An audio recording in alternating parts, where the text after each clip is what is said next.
रविवार का व्रत। प्रातःकाल स्नान से निवृत्त हो स्वच्छ लाल वस्त्र धारण करें। शांत चित्त होकर परमात्मा का स्मरण करें। भोजन एक समय से अधिक नहीं करना चाहिए। भोजन तथा फलाहार सूर्य के प्रकाश रहते ही कर लेना उचित है।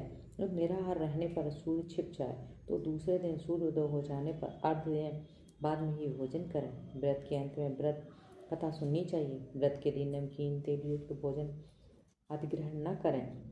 कथा। एक बुढ़िया थी।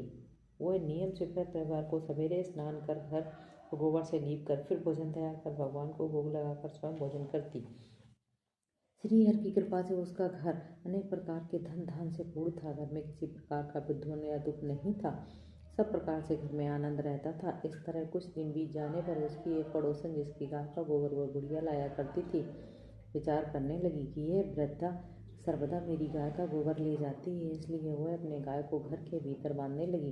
बुढ़िया गोबर न मिलने से रविवार के दिन अपने घर को न लीप सकी, इसलिए उसने न तो भोजन बनाया, न भगवान को भोग लगाया तथा न स्वयं ही भोजन किया। इस प्रकार उसने निराहार व्रत किया। रात्र हो गई और वह भूखी सो गई। रात्र में भगवान ने उसे स्वप्न दिया और भोजन न बनाने तथा भोग न लगाने का कारण पूछा। वृद्धा ने गोबर न मिलने का कारण सुनाया तथा भगवान ने कहा कि हे माता, हम तुमको ऐसी गाय देते हैं जो सभी इच्छाएं पूर्ण करती है, क्योंकि तुम हमेशा रविवार को गाय के गोबर से घर लीप कर भोजन बनाकर मेरा भोग लगाकर खुद भोजन करती हो। इसमें मैं बहुत प्रसन्न हूँ। मैं निर्धन को धन और बांझ को स्त्रियों को पुत्र देकर दुख को दूर करता हूँ तथा अंत समय में मोक्ष देता हूँ। स्वयं में ऐसा वरदान देकर भगवान अर्ध ध्यान हो गए और प्रातः जब वृद्धा की आँख खुली तो वह देखती हुई कि आंगन में एक अति सुंदर गाय और बछड़ा बंधे हुए हैं। वह गाय और बछड़े को देखकर अत्यंत प्रसन्न हुई और उसको घर के बाहर बांध दिया और वहीं खाने को चारा डाल दिया। तब उसकी पड़ोसन बुढ़िया ने घर के बाहर एक अति सुंदर गाय और बछड़े को देखा बंधा पाया तो देश के कारण उसका हृदय जल उठा और उसने देखा कि गाय ने सोने का गोबर किया है, तो वह उस गाय का गोबर ले गई और अपने गाय का गोबर उसी जगह पर रख गई। वह प्रतिदिन ऐसा ही करती रही और सीधी सीधी बुढ़िया को इसकी खबर नहीं होने दी। तब सर्वव्यापी ईश्वर ने सोचा कि चालाक पड़ोसन के कर्म से बुढ़िया ठगी जा रही है, तो ईश्वर ने संध्या के समय अपनी माया से बड़े जोर से आंधी चला दी। बुढ़िया ने आंधी के भय से अपनी गाय को घर के भीतर बांध लिया।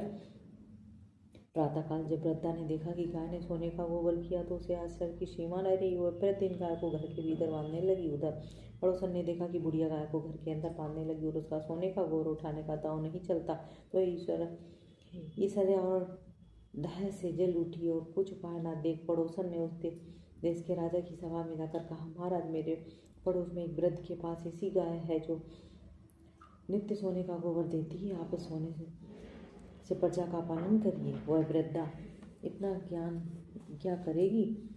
राजा ने यह बात सुनकर अपने दूत वृद्धा के घर गाय लाने की आज्ञा दी। वृद्धा ईश्वर का भोग लगाया भोजन ग्रहण करने जा रही थी कि राजा के कर्मचारी गाय खोल कर ले गए। वृद्धा काफी रोई चिल्लाई, किंतु कर्मचारी को समझ कोई क्या कहता। एक दिन वृद्धा गाय के वियोग में भोजन न खा सकी और रात भर रो रो कर ईश्वर से गाय को पुनः पाने के लिए प्रार्थना करती। उधर राजा गाय को देखकर बहुत प्रसन्न हुआ, लेकिन सुबह जैसे ही उठा सारा महल गोबर से भरा दिखाई देने लगा।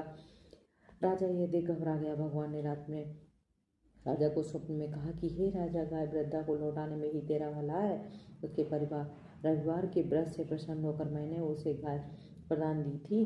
प्रातः होते ही राजा ने वृद्धा को बुलाकर बहुत से धन के साथ साथ सम्मान सहित गाय बछड़ा लौटा दिया। उसकी पड़ोसन को बुलाकर उचित दंड दिया। इतना कहने के बाद ही राजा के महल से गंदगी दूर हुई। उस दिन राजा ने नगर वासियों को आदेश दिया कि राज्य की समृद्धता अपनी समस्त मनोकामना की पूरी के लिए रविवार का व्रत रखा करो। व्रत करने से नगर के लोग सुखी जीवन व्यतीत करने लगे। कोई भी बीमारी